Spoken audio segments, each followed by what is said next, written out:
أعوذ بالله من الشيطان الرجيم.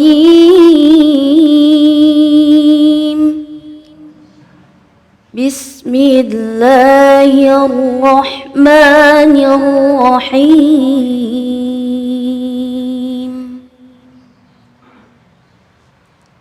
ولا تقتلوا أولادكم خشية إملاق نحن نرزقهم وإياكم إن قتلهم كان خطأ كبيرا. صدق الله العظيم. Assalamualaikum warahmatullahi wabarakatuh. Alhamdulillah wassalatu wassalamu ala rasulillah Sayyidina wa maulana Muhammad ibn Abdillah. La hawla wa la quwwata illa billah. Maha benar Allah dengan segala firman-Nya. Iqra'ul Qur'an fa innahu ya'ti yaumal qiyamah syafi'an li ashabi. Bacalah Al-Qur'an, insyaallah Al-Qur'an yang kita baca akan menjadi syafaat bagi yang membaca dan umumnya bagi kita semua. Amin ya rabbal alamin. Terima kasih kepada Ustazah Nur Ismi yang telah melantunkan ayat-ayat suci Al-Qur'an. Semoga menjadi ibadah bagi yang membaca dan umumnya bagi kita semua. Senang sekali saya Abi Gifran kembali menyapa para pemirsa Cahaya Hati Indonesia dimanapun berada. Insya Allah kita akan bersama guru-guru kita membahas tafsir Al-Quran bersama dengan para kiai kita di sini. Sekaligus kita juga akan membahas tema tausiah mengenai berfikir sebelum bertindak. Insya Allah tausiah dan tafsir Al-Quran yang akan dibahas oleh guru-guru kita, diantaranya Kiai Syahdan, Kiai Jafar Siddiq, dan Ustadz Randy Tanjung. Buat para pemirsa yang ada di rumah maupun yang ada di studio ini, boleh juga memberikan pertanyaan kepada para guru-guru kita. Insya Allah nanti ada segmen kita ngaji yuk bersama Ustadz Munawir Ngacir. Mudah-mudahan kita mendapatkan ilmu tentang belajar membaca Al-Quran. Sebelumnya saya menyapa kepada para pemirsa yang ada di Masjid Al-Kautsar. Assalamualaikum Ibu. Waalaikumsalam. Assalamualaikum Bapak. Kami ucapkan terima kasih terlebih pertama kepada Bapak Lurah Bencongan. Alhamdulillah beliau bisa hadir. Kami ucapkan juga terima kasih kepada segenap DKM Masjid Al-Kautsar RW 10 Bencongan Kelapa II Tangerang yang alhamdulillah telah menyediakan tempat untuk terlaksananya siaran daripada program Cahaya Hati Indonesia. Mudah-mudahan para jamaah semua diberikan keberkahan oleh Allah Subhanahu wa taala. Amin ya rabbal. Sebelum kita akan berbincang lebih dalam dengan para guru-guru kita yang ada tengah kita semua, mari sama-sama sebelumnya kita saksikan tayangan yang berikut ini. Kelurahan Daya Kota Makassar, Sulawesi Selatan dihebohkan dengan penemuan 7 jenazah bayi yang tersimpan di dalam kotak makan. Penemuan 7 jenazah bayi berawal dari pemilik kos yang curiga akan bau menyengat dari kardus yang berada di depan pintu kamar penghuni kos. Pemilik kos lantas melaporkan kejadian tersebut kepada Ketua RW dan aparat kepolisian setempat. Setelah diperiksa, warga pun terkejut bahwa bau menyengat berasal dari 7 jenazah bayi yang tersimpan di dalam kotak makan. Kayaknya 3 box toh, yang di atas itu kayaknya tidak tahu apa isinya di dalam karena memang itu bau. Bau sekali. Jadi yang kedua itu dibongkar anunya, tapi kan dari itu bilang apa isinya toh di dalam, jadi terpaksa dibongkar. Ternyata itu bayi. Bayi isinya. Iya, karena ada rambutnya toh, ada rambut, ada batu kepalanya. Oh begitu. Iya. Berapa banyak bayi kita lihat itu? Ya. Di satu box itu berapa banyak? 1 Ji. Pemilik kotak makan yang berisikan 7 jenazah bayi diketahui milik seorang mahasiswi perguruan tinggi ilmu kesehatan asal Kabupaten Tanah Toraja. Temuan 7 jenazah dalam kotak makan diduga berkaitan dengan praktek aborsi ilegal. Dari Kota Makassar, Sulawesi Selatan, Muhammad Nurboni Ainus melaporkan. Pemirsa Cahaya Hati Indonesia, Bapak Ibu semua, barusan kita telah menyaksikan tayangan yang begitu miris begitu memilukan, dan ini sangat-sangat tentunya menjadi perhatian buat kita semua. Oleh karenanya mari sama-sama kita dalami sehingga mudah-mudahan ini semua bisa terjaga pada lingkungan kita. Saya ke Kiai Syahdan dulu. Kiai, bagaimana menurut Kiai dengan tayangan tadi? Terima kasih Ustaz Abai. Assalamualaikum warahmatullahi wabarakatuh. Waalaikumsalam warahmatullahi wabarakatuh. Hamdan wa syukran lillah, salatan wa salaman ala rasulillah, amma ba'du. Para pemirsa Cahaya Hati Indonesia, iNews TV yang dimuliakan oleh Allah Subhanahu wa Ta'ala. Problem kita sebagai bangsa, sebagai umat yang harus kita prihatini Ustaz Abai. Secara sains, secara teknologi, memang kita kelihatannya semakin hari semakin canggih, semakin modern. Tetapi perlu dipertanyakan nih, peradaban kita banding lurus nggak dengan naiknya teknologi kita ini? Rasanya kita semakin hari semakin menurun peradaban kita. Bahkan kayaknya kita kembali lagi ke zaman jahiliyah. Bagaimana perempuan di zaman jahiliyah begitu dinistakan. Kita kembali lagi di zaman kegelapan Eropa, zaman primitif Asia dan zaman jahiliyah Timur Tengah. Bagaimana perempuan sekali lagi dianggap kelas bawah, kelas rendahan, dijadikan budak, dianggap keturunan orang gila, bisa diperjualbelikan, bahkan dikubur hidup-hidup. Ada sebagian suku yang malu memiliki anak perempuan. Lalu kemudian Islam datang, dimuliakanlah perempuan oleh Islam. Banyak dipuji wanita yang baik, yang soleh di dalam Al-Quran. Bahkan ada khusus nama surat dalam Al-Quran, An-Nisa, yang artinya perempuan. Islam telah mengangkat derajat perempuan, telah mengangkat peradaban manusia, tapi belakangan di akhir zaman ini malah kemudian kita merendahkan lagi, kita rusak lagi peradabannya. Bahkan kalau kita potret bandingkan jahiliyah dengan zaman sekarang, rasanya zaman sekarang lebih jahiliyah dari jahiliyah itu. Coba lihat.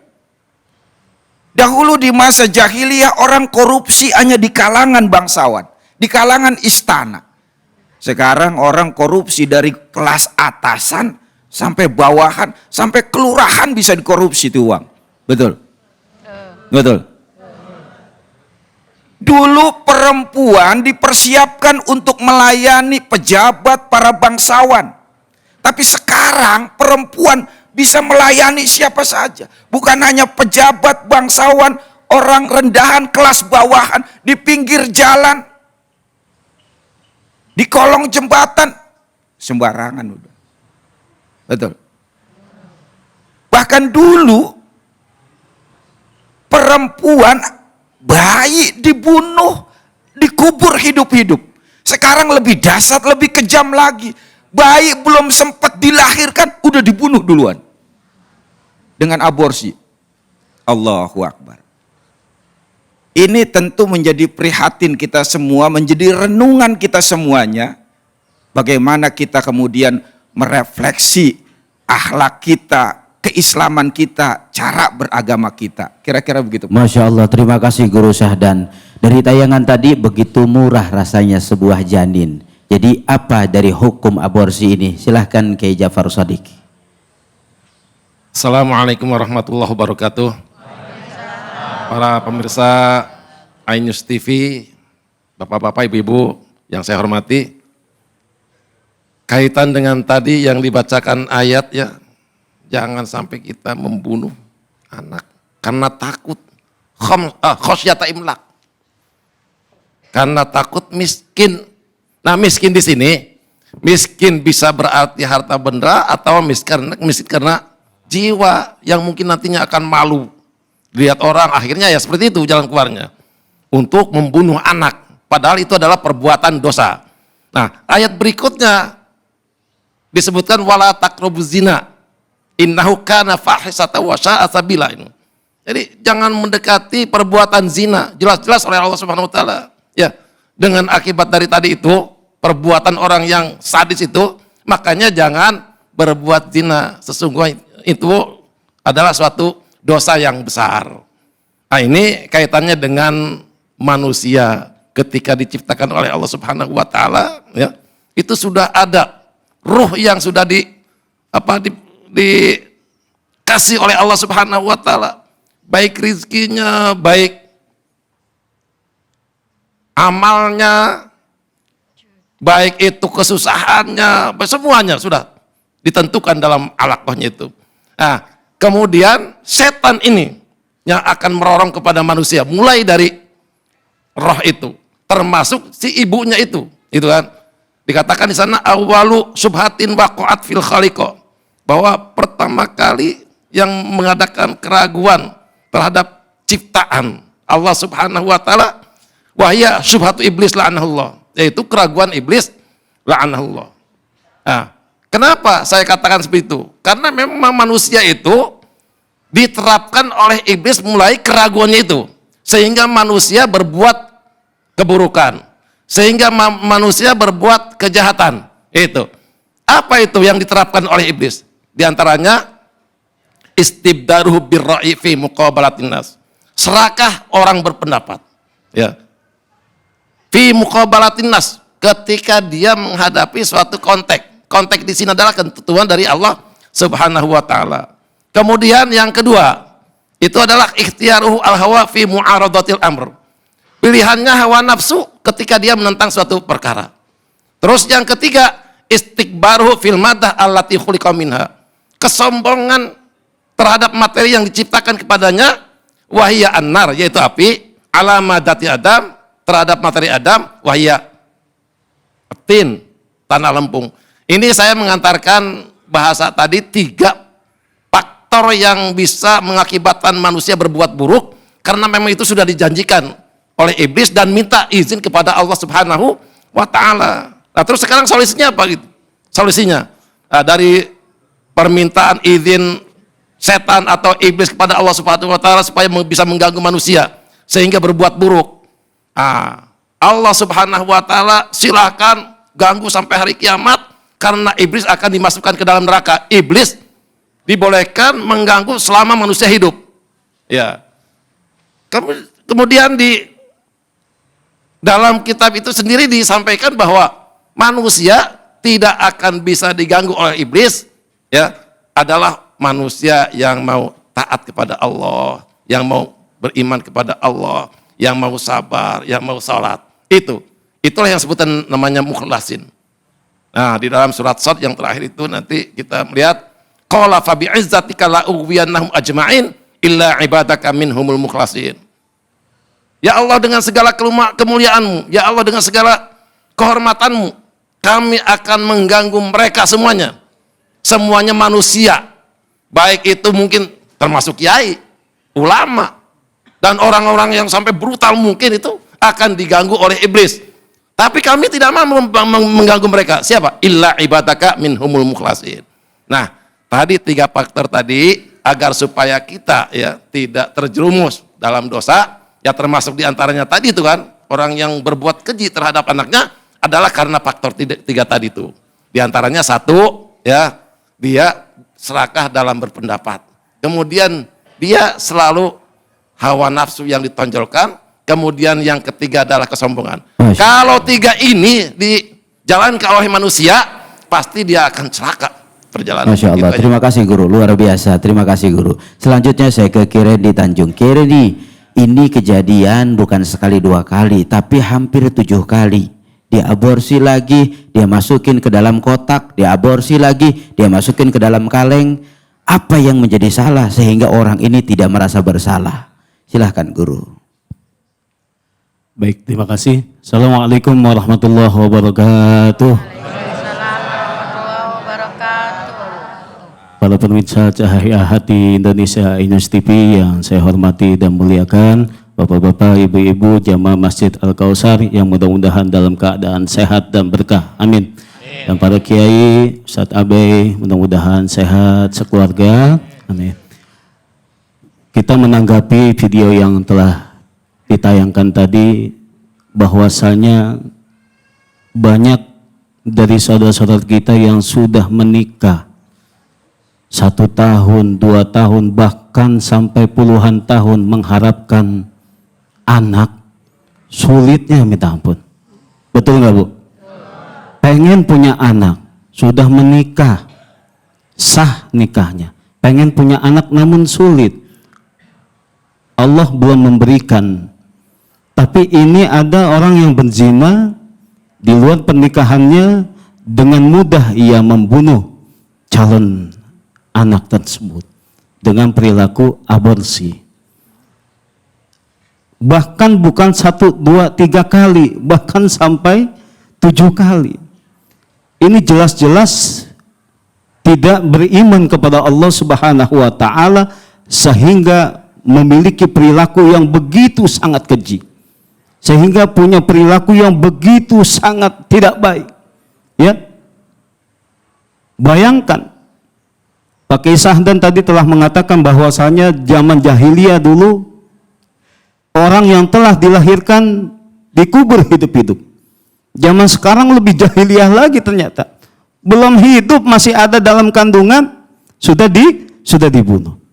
Mudah-mudahan Allah Subhanahu wa Ta'ala memberikan perlindungan untuk kita semua, untuk keluarga kita, agar senantiasa keluarga kita dijaga dan aib-aib kita ditutupi oleh Allah Subhanahu wa Ta'ala, agar kita bisa dimuliakan dan dibebaskan dari perzinahan ini.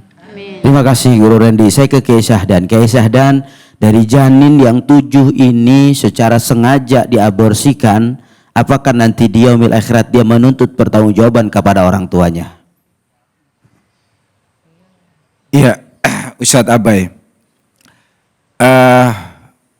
Ini memang terjadi ikhtilaf di antara para ulama bagaimana seseorang yang aborsi, ya. Ketika dia diaborsi bayi itu lewat dari 120 hari, maka itu telah ditiupkan ruhnya. Maka ketika telah ditiupkan ruhnya, itu menjadi manusia yang sempurna, yang memiliki hak asasi sama dengan kita yang hidup. Dari yang hidup, yang telah dilahirkan maupun yang masih di kandungan, ketika dia telah ditiupkan ruhnya, maka hak asasinya itu sama dengan kita semuanya. Karena itu haram bagi kita untuk mengaborsi. Ulama semua sepakat haram bayi diaborsi ketika dia telah lewat daripada 120 hari. Karena dia telah menjadi manusia seutuhnya. Nah, ketika manusia seutuhnya itu dibunuh, maka pertanggungjawabnya besar. Wa may yaqtul mu'mina muta'ammidan fajazaohu jahannam. Barang siapa yang membunuh orang beriman secara sengaja, maka balasannya adalah neraka jahanam. Bayinya nanti akan menuntut itu. Kenapa saya belum dikasih kesempatan, belum lahir ke dunia pun, tidak salah apapun, dibunuh. Allahu Akbar. Ini merupakan dosa yang sangat besar. Dosa yang sangat besar. Kafaratnya besar.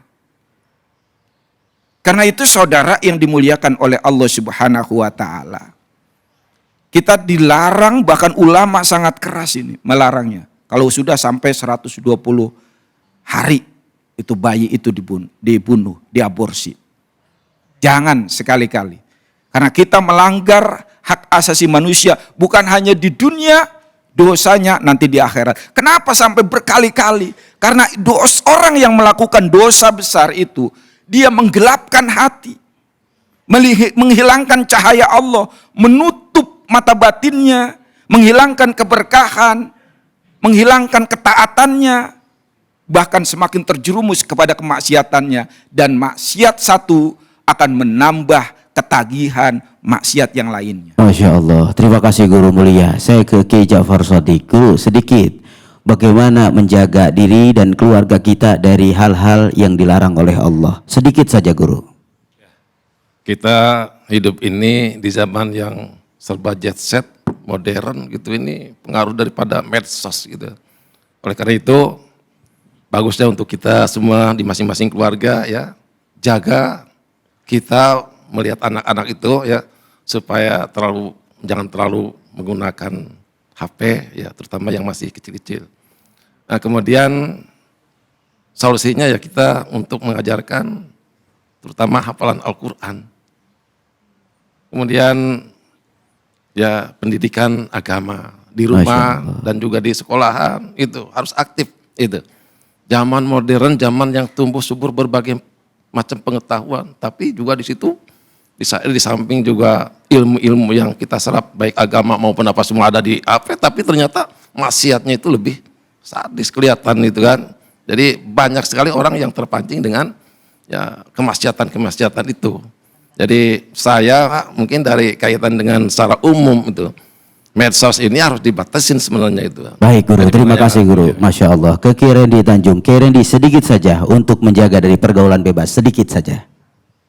Ya, untuk menjaga dari pergaulan bebas maka kita harus bekali anak-anak kita dengan keilmuan ya. Bekali anak-anak kita dengan ibadah, bekali anak-anak kita dengan akhlakul karimah. Ketika dibekali dengan ilmu agama, masukkan anak-anak ke pondok pesantren, masukkan anak-anak kita ke yayasan-yayasan Islam yang basicnya agama Islam, insya Allah ini akan menjadikan filter bagi mereka, benteng bagi mereka untuk dapat menjaga perbuatan mereka, menjaga mereka dari pergaulan yang tidak baik insya Allah. Masya Allah, terima kasih Kiai Syahdan, Kiai Ja'far Shadiq, Guru Rendi Tanjung yang begitu banyak telah luas memberikan begitu pemahaman kepada kita semua, sehingganya Allah mengingatkan dalam Al-Quran, ku anfusakum wa ahlikum naro. Jangan sampai kita dan anak-anak kita masuk pada ahli neraka, sehingganya mereka selamat tergantung dari pengawasan kita semua. Insya setelah ini kita akan mendengarkan kajian tafsir inspirasi Al-Quran yang akan dibahas oleh guru kita Kiai Syahdan dalam surah Al-Isra ayat 32. Jangan kemana-mana, tetap di Cahaya Hati Indonesia.